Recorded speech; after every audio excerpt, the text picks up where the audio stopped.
Olá, buscador da Super Saúde, querida participante do Congresso da Super Saúde.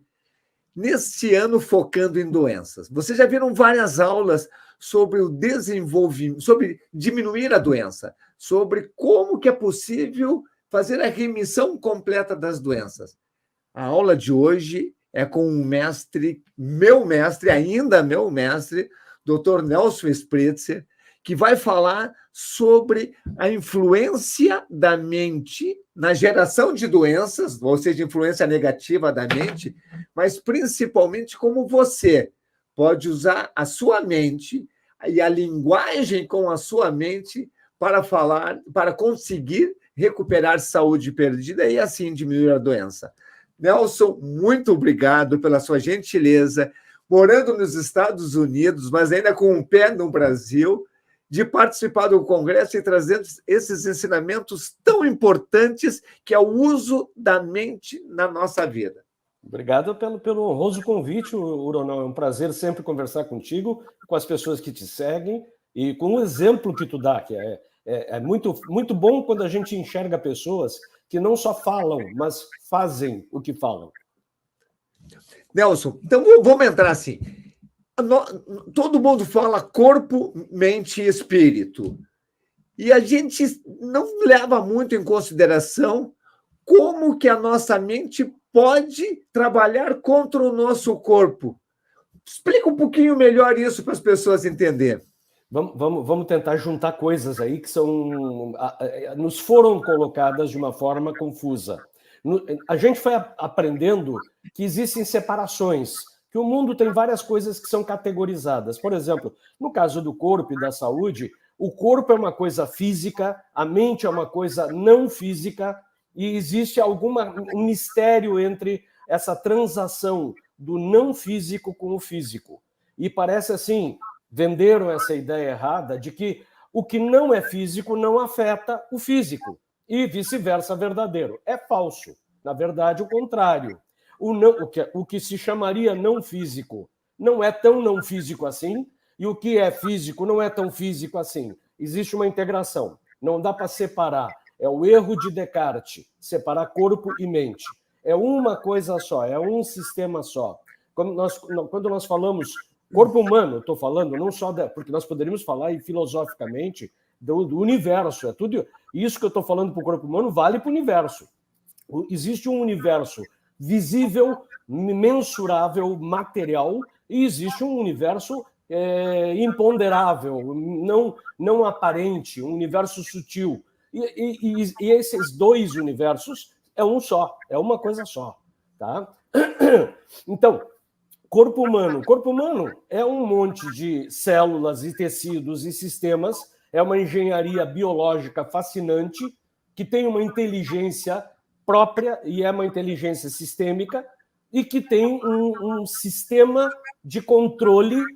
O cérebro, o sistema nervoso, desempenha um papel predominante, ele é parte desse sistema orgânico que faz o controle das operações. Mas a pergunta que a gente às vezes não faz é quem é que faz o meio de campo entre o corpo físico e o cérebro, e as nossas ideias, os nossos pensamentos, e os nossos desejos e as nossas emoções, que são coisas menos materiais. Algumas vezes até tem pessoas que têm experiências, a gente chamaria de espirituais ou transcendentais. Elas não obedecem a essa lógica tecidual apenas, empobrecida. Bom, e aí entra a palavra mente. Então, eu estou contando toda essa história para a gente entender o que é mente. Mente é o operador do sistema, é aquilo que rege a relação entre o mundo não material, arbitrariamente colocado, com o mundo físico. Quem é que coordena os nossos sonhos, as nossas ideias, os nossos desejos e expectativas com o corpo? É a mente, essa é a ponte. E isso é uma aproximação bem sumária de um processo bem complexo. Bom, dito isso, como é que a gente produz doença? Tu me provocou. E vamos caminhar, eu espero, para como que a gente pode superar doenças, né? Na medida que for possível. Porque o material tem limitações materiais que precisam ser determinadas sob determinadas condições, enquanto que o não material, eventualmente existem outras limitações, a gente desconhece, ainda não temos essa capacidade de avaliação a esse nível. Mas, enquanto não sabemos, estamos experimentando. Nós somos buscadores de respostas. Então, do ponto de vista de doenças, nós sabemos, tu sabe muito bem, talvez até melhor do que eu, existem certas doenças que são absolutamente somáticas. A gente fala essa palavra na língua médica. Elas derivam ou estão relacionadas quase que totalmente com o material, com o corpo. Doenças genéticas, doenças que o indivíduo, quando estava em formação, teve lá algum erro genético de codificação e apareceu lá um problema, anomalias de constituição corporal, diferenças de capacidades físicas que são determinadas por bagagem genética. Nem todo mundo nasceu para ser alto, tem alguns que nasceram para ser baixos. Nem todo mundo nasceu para ser loiro, tem alguns que nasceram para ser morenos. Nem todo mundo nasceu para ter olho claro, tem alguns que nasceram para ter olho escuro. Isso são características que não são nem doenças, mas são influenciadas por uma bagagem genética pesada e que tem essa resposta genética. Então, existe uma coisa que são as doenças causadas por influência somática. As genéticas são um exemplo, mas não são o único. As traumáticas também são o sujeito que é atropelado num acidente de automóvel, ele vai ter eventualmente uma repercussão traumática que é somática, fundamentalmente somática. E existem, no outro polo, doenças que não têm nenhum elemento somático. São as doenças que a gente chama de psicossomáticas. E algumas vezes só psico, não tem nem somática. Então, aquela pessoa que tem mania de perseguição, algum tipo de, dificuldade de relacionamento social, ou sociopatas, ou psicopatas, existem teorias de que a esquizofrenia tem uma base física, e essa é uma teoria que está ainda em muita discussão, mas assim, existem alguns graus de esquizofrenia ou de personalidades esquizoides que não tem nada de orgânico. Você vai lá mapear os neurotransmissores, eles estão absolutamente como qualquer um de nós. Só que o sujeito é louco. Então, é um distúrbio de um sistema que não depende só do corpo. Aí depende do modo como organiza as ideias, né? Bom, então vamos lá. Existe um polo muito corporal e um polo muito psicológico, um psiquiátrico, ou enfim, não corporal. A maioria, 95% das condições que a gente vive no dia a dia, de doenças, elas estão no meio desse caminho. Elas não são necessariamente só genéticas e nem são necessariamente só psicológicas.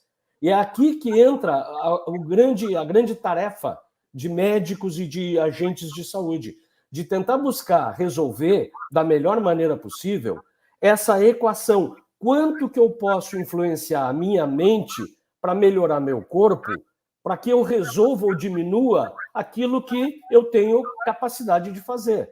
E existe 90% a 95% das condições possíveis de se fazer isso. Mas existem 5% ou 10% que não dá para fazer nada porque é de origem genética. Bom, mas dá para influenciar a maneira como a gente vive com isso. Então, um exemplo bem simplório, tá? Eu não tenho 1,90 m, eu não vou ser jogador de basquete de garrafão. Eu tenho 1,68 m, então eu sou baixinho para os padrões, né? Então, eu não vou fazer o meu poder da mente usar para aumentar a minha altura. Eu tenho mais do que fazer com a minha cabeça. Mas eu posso fazer, sendo baixinho, o melhor baixinho que eu puder ser. E entre os baixinhos, um baixinho altamente competitivo. Então, a minha estatura não vai me limitar em relação às minhas buscas como para outros, porque eu vou fazer algo a respeito. É esse o sentido. Então, o sujeito que tem um diabetes, uma hipertensão, ou que tem algum problema de autoimunidade, por exemplo, que é essa mistura corpo-mente, né? Então, eventualmente, nós não podemos eliminar da carga genética dele aquela tendência que ele eventualmente traz. Mas nós podemos fazer com que ela seja suprimida, com que ela seja inibida, com que a repercussão daquele tipo de padrão genético tenha uma expressão fenotípica, que é a expressão da genética, muito atenuada, que a necessidade de remédio diminua muito, se é que tenha, e que a pessoa possa conviver com aquela tendência de uma forma mais saudável. Então, essa é a nossa busca, e isso é possível, isso é muito possível, a gente assiste isso o dia todo. Eu aprendi muito contigo, tu foi uma das pessoas que mais me orientou meu pensamento quando eu fiz o curso de programação neurolinguística contigo. E foi lá que eu comecei a aprender que o uso da linguagem, o uso da palavra, pode condicionar minha mente para o bem e para o mal. Fala um pouquinho nisso, porque as pessoas não têm essa consciência da palavra e da linguagem. A palavra é um instrumento do ser humano. Nós, pessoas, seres humanos, somos diferenciados nesse planeta porque nós estamos dotados da capacidade de falar. Então, entre os animais que estão por aí, o mais capaz de articular linguagem é o ser humano. Existem outros animais que articulam algum tipo de linguagem, mas não com a sofisticação que nós temos. E as palavras criam realidades, porque as palavras são uma conexão entre o modo como a gente pensa e o modo como a gente usa esse pensamento para produzir ações. Essas palavras não são gratuitas. Nenhuma palavra é gratuita, nenhuma palavra é fortuita, nenhuma palavra é banal. Tem que tomar muito cuidado. E o primeiro sujeito que escuta o que a gente fala somos nós mesmos. Então, às vezes a gente nem precisa falar, a gente fala no pensamento. E estamos ouvindo as palavras. As palavras programam a nossa mente. Quando a gente fala uma palavra negativa primeiro, tipo não, e depois acrescenta qualquer outra coisa, essa qualquer outra coisa tem um impacto altamente intenso no nosso modo de pensar. Eu falo, não pense numa laranja. Você é obrigado a pensar numa laranja, porque eu usei esse instrumento agora, que é um instrumento de linguagem. Quando eu digo, eu não consigo falar inglês, se eu falo desse jeito, eu bloqueio a minha capacidade de aprender inglês. Mas se eu disser, eu não consegui falar inglês ainda, acabei de abrir a minha capacidade. Mudou completamente o meu mapa. E é uma brincadeira de palavras, mas não é uma brincadeira. Ela modifica completamente o meu horizonte, a minha capacidade e a minha possibilidade. Uma coisa é eu declarar que eu sou doente. Isso me mortifica. Eu não tenho o que fazer. Eu sou diabético. Acabou. Eu não vou ter mais volta. O dia que eu deixar de ser, não sou mais eu. É a minha identidade. É parte de quem eu sou. Eu sou asmático, eu sou diabético, eu sou hipertenso, eu sou o que você quiser. Tá. Isso é um erro grosseiro.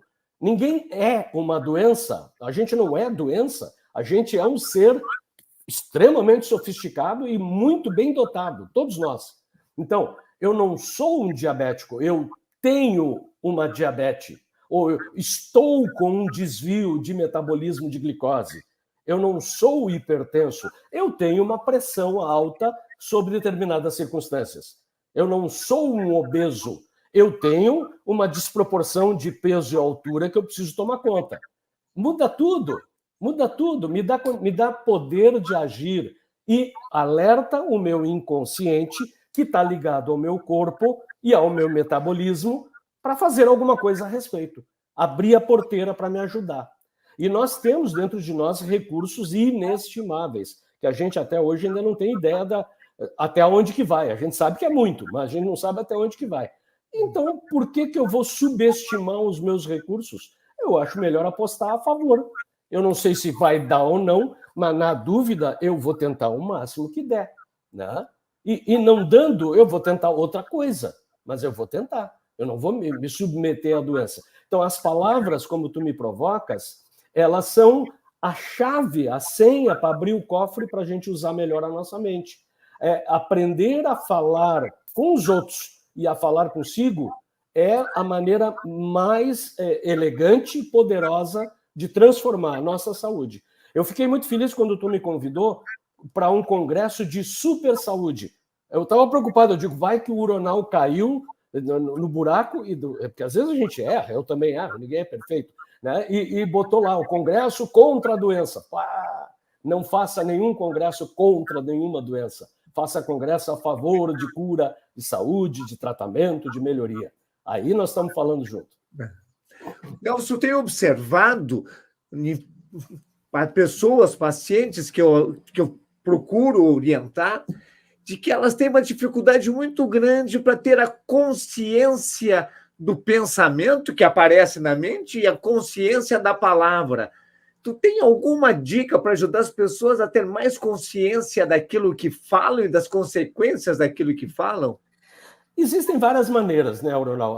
Desde aquilo que tu conhece, que tu fez comigo, que é um curso de programação neurolinguística. A pessoa aprende a se dar conta de como é que ela organiza pensamento, como é que ela organiza a conversa, como é que isso aí tem impacto. Então, é a parte, vamos lá, mais longa, trabalhosa, mas é a melhor, né? De aprender realmente como é que é essa coisa de organizar palavras e os seus impactos. Mas existe uma coisa bem mais simples, mais tranquila, mais acessível para o nosso público, que é anotar. Pegar um caderno do velho bloco de notas, né? E quando estiver pensando sobre um determinado assunto, no caso de uma doença, anotar os tipos de pensamento que vem a respeito daquela doença. Quando tu tem um problema lá de, sei lá, de alergia, e aí tu pensa, eu tô com essa alergia que é uma porcaria. Tá. O que tu pensa a respeito disso? E aí anota as frases, as palavras, e deixa aquilo anotado e não fica criticando na hora. Deixa dormir ali. No dia seguinte, tu volta, depois de descansado, e vai ler frase por frase, palavra por palavra, e vai começar a identificar o que daquilo ali está me levando para melhorar e o que daquilo ali está me levando para piorar.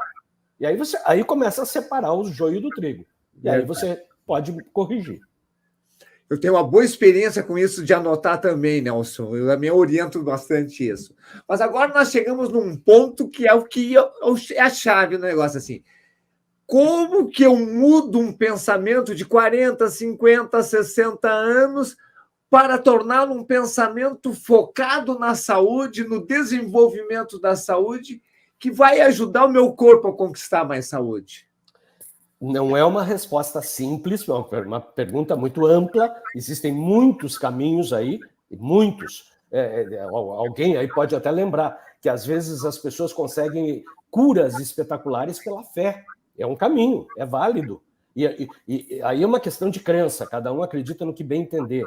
Mas tem gente que acredita que foi o santo que deu aquela bênção. E tem outros que eu sou desse segundo grupo, que acredito que, na verdade, aquele ambiente de elevação espiritual ligou a algo interno, muito sagrado, mas é dentro da pessoa.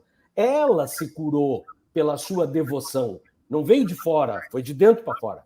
Mas cada um, aí a interpretação é livre. Mas o caminho da fé é um caminho válido. O caminho da melhoria da qualidade de vida, genericamente falando, alimentação, exercício físico, ambiente, desfrutar de coisas prazerosas e pessoas prazerosas, de conversas prazerosas, é muito válido. Né? Frequentar lugares saudáveis, ler coisas saudáveis, ambientes saudáveis, papos saudáveis, é tudo muito válido. Mas, às vezes, nem isso só não vai ser suficiente. Aí a gente precisa de tecnologia para acelerar processos naturais.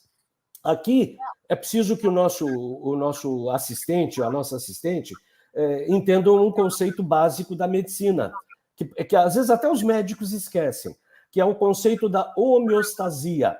Esse conceito é fundamental. Ele veio lá da cibernética, ele não foi inventado por médico, ele foi inventado pelos gênios que criaram a informática, a inteligência artificial, a robótica, foi de lá que veio esse conceito. A homeostasia é quando um sistema é muito organizado, muito inteligente, ele é sofisticado, ele tende a um equilíbrio para a sua melhor função. Isso eu estou resumindo o conceito da homeostasia do ponto de vista da cibernética. O nosso corpo é um sistema cibernético, biocibernético. Ele é um sistema sofisticado, organizado, que visa uma série de funções. E ele é um sistema que tende a equilíbrios, plural, para melhorar essas funções.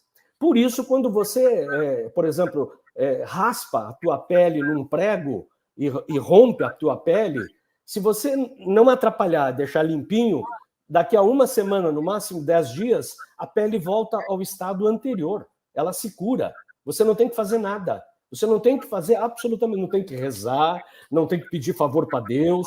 Deus já fez o favor. Isso aí que eu estou falando já é o favor dele. Então, você tem que apenas não atrapalhar o que o próprio corpo sabe fazer. O nosso corpo sabe se curar.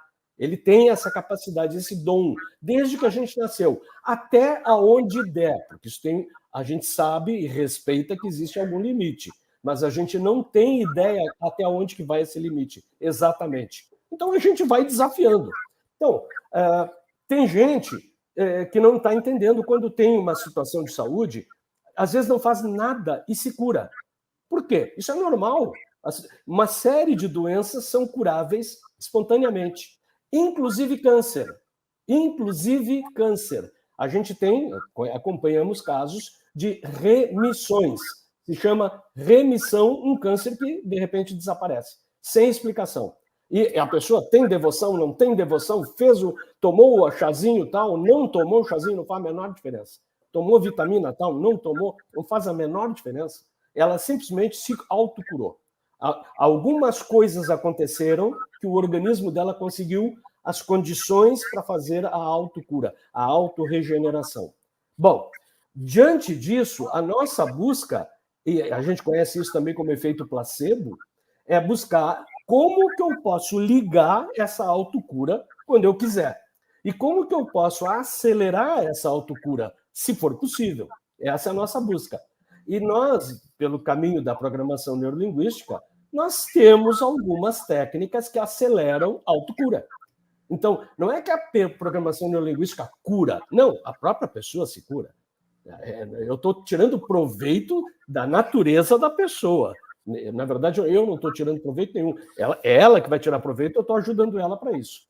Mas eu não estou inventando algo que vai vir de fora. Eu não sou. O doutor Nelson é poderoso, ele botou mágica e a pessoa se curou. Nada disso.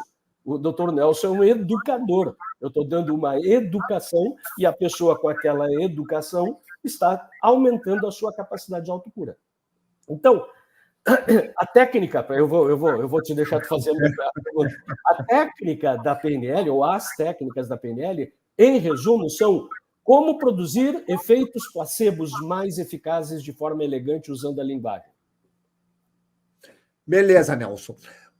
Para aqueles milhares de participantes do Congresso, melhorarem alguma coisa, para eles acelerarem esse processo regenerativo que é natural do corpo, tens algumas dicas para eles começarem a aplicar a partir de agora?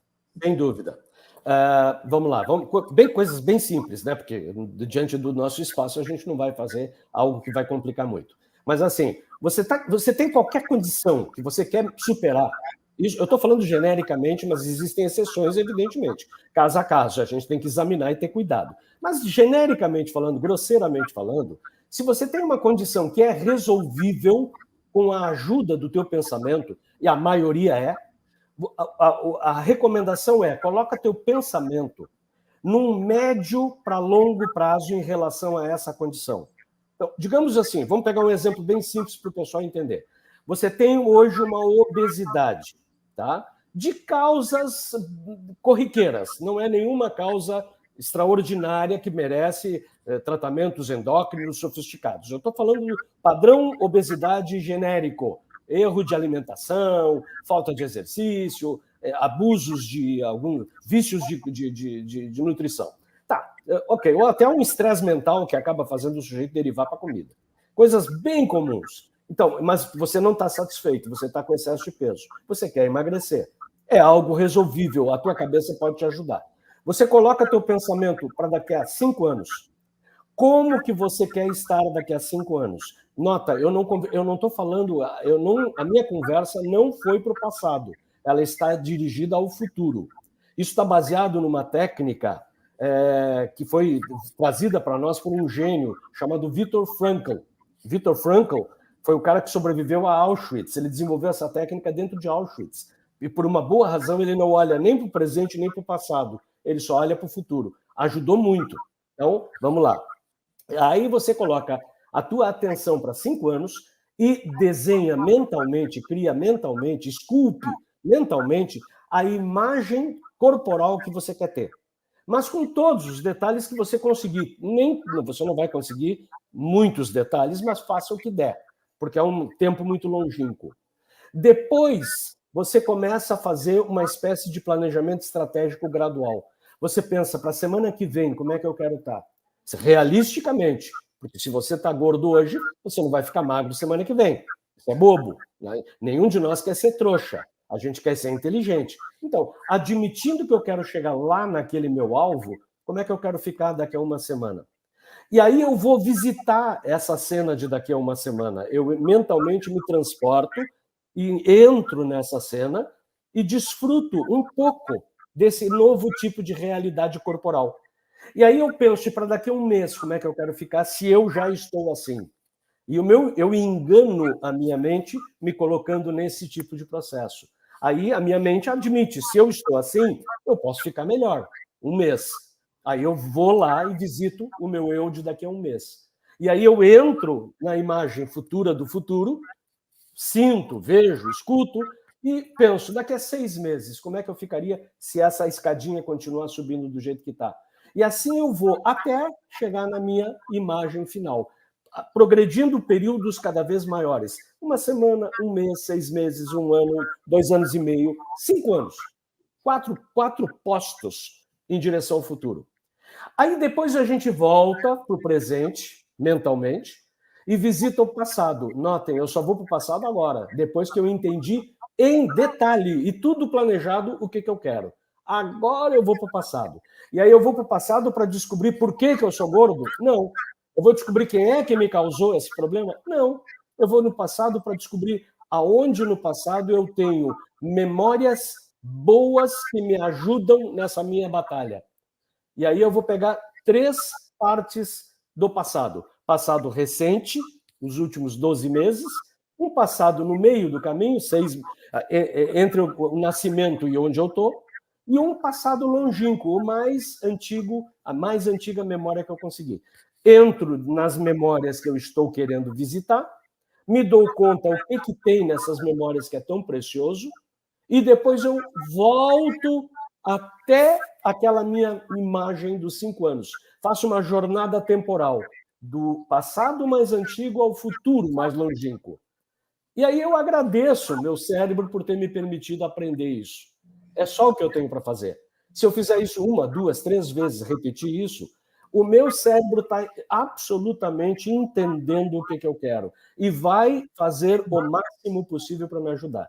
E, eventualmente, o máximo não é tudo que eu preciso. Aí eu vou precisar de outras coisas. Eventualmente, o máximo é possível. Muitas vezes é. E aí eu não preciso fazer mais nada. As coisas vão acontecer automaticamente. O meu comportamento vai mudar, o meu apetite vai mudar, a minha atenção vai mudar, o meu foco vai mudar. Eu não tenho nem que entender. É automático. Eu tenho feito isso com várias pessoas, eu estou aqui resumindo, entre outras coisas, e isso é fantasticamente fácil e muito eficaz para muitas condições que dependam de como que estão o processo mente e corpo. Algumas delas, pessoas, não têm uma condição metabólica suficiente só para esse procedimento. Aí a gente acrescenta outros. Adorei, Nelson. Acho que foi de muita didática, bem simples. Você pode assistir repetidamente essa técnica do Nelson até você introjetar ela e você entender completamente como ela funciona para ti. O Nelson, lá no início da entrevista, falou uma frase que, para mim, é música nos meus ouvidos. Nós temos uma potencialidade muito grande que a gente não imagina que possamos ter. Jesus Cristo já dizia assim, deveis ser perfeitos como é perfeito o vosso Pai que está no céu. E Nietzsche, que não é religioso, dizia, o homem é uma ponte entre o animal e o super-homem. Esse Nelson, eu já estou antecipando, vai ser o tema do próximo Congresso da Super Saúde. Até onde nós podemos desenvolver a nossa potencialidade de ser humano? Comenta um pouquinho sobre isso. É um desafio interessantíssimo e instigante, porque a minha curiosidade, isso que tu está dizendo para mim é realidade. Nós somos na escala entre os seres mais limitados e as eu não vou nem dizer ser, as criaturas mais ilimitadas da existência universal. Nós estamos aí é uma dúvida, eu não tenho certeza. Será que nós somos aqueles que estamos no meio desse caminho? Será que nós estamos mais perto dos limitados do que aquilo que seria o limitless, que a gente falaria em inglês, o sem limite? O limitless, o sem limite, seria a divindade, né? Aproximaria o conceito da divindade. E muito da nossa literatura religiosa pressupõe que nós somos divindades caídas, divindades limitadas por razões que a maior divindade criou para nosso desenvolvimento.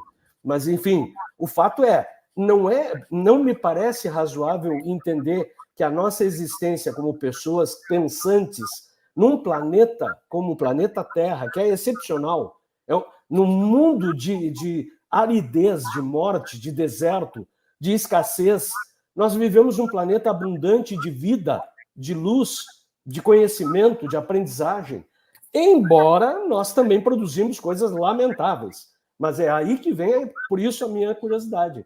Criaturas como nós, num universo super limitado, embora infinitamente amplo, somos habitantes de um planeta maravilhoso, abundante, temos uma cabeça potencialmente maravilhosa, juntos criamos coisas absurdamente sofisticadas e evoluídas, quando conseguimos trabalhar em equipe e com pensamentos proativos, né? Não sabotadores. Enfim, quando a gente para de ser egoísta e começa a ser altruísta, nós somos quase divinos na percepção empobrecida nossa. Mas a pergunta é, nessa escala, né? Será que existem civilizações mais avançadas? Será que existe uma escala de existência cuja qual a gente ainda tem que caminhar? Eu tenho, é uma ideia minha, mas eu tenho convicção de que nós não somos a mais inteligente civilização que um universo tenha criado. Eu acho que nós somos da escala do meio para baixo. Acho que nós ainda não dominamos a nossa estrela, que é o Sol. Ainda não dominamos a energia do Sol. Nós ainda não sabemos usar com toda a qualidade, de forma ecológica, responsável, reciclável, saudável, o Sol. Ainda estamos queimando combustível fóssil. Nós ainda estamos nessa época, né? Então, assim, acho que nós ainda temos um caminho longo a percorrer. Do ponto de vista cabeça, mental, pensamento, nós já disparamos muito em relação a de onde viemos. Em termos de sofisticação de pensamento. Nós estamos criando hoje inteligência artificial que está quase cruzando e ficando mais inteligente que quem a criou, que é o evento chamado Singularidade, que está previsto para 2040, 2043. Vai ter equipamentos de informática mais capazes do que o próprio criador do que criou o equipamento. Então, gente, isso nós estamos aí em explosões de avanço. Mas ainda o fato de fazer equipamento maravilhoso não nos torna pessoas maravilhosas. Nós assistimos horrores todo dia. E isso mostra que a gente ainda tem um caminho a percorrer. Então, se tu me perguntar, nós como super pessoas, né, buscando super saúde, nas nossas super condições, nós já esgotamos as nossas competências? Eu acho que não, estamos muito longe. Mas nós embora estejamos longe, nós ainda temos muito a percorrer, mas acho que ainda tem muito mais do que o nosso próprio horizonte humano. Acho que tem aí um plano de existência além humano. Brilhante, Nelson, brilhante mesmo. E agora eu quero te pedir um favor. Eu quero que tu abra teu coração e fale para o coração das pessoas que estão ouvindo com uma mensagem que impacte elas. Oh, tu me faz cada pergunta, Ronaldo. Vamos lá. Eu sei que tu vai sair fácil dessa. Não, a gente sempre dá um jeito, né? Até para provar o que eu estou falando, a gente tem recursos. Então, assim, existem várias maneiras. As pessoas que estão nos assistindo já são pessoas diferentes. Não, uma pessoa que venha buscar esse tipo de informação não é uma pessoa comum.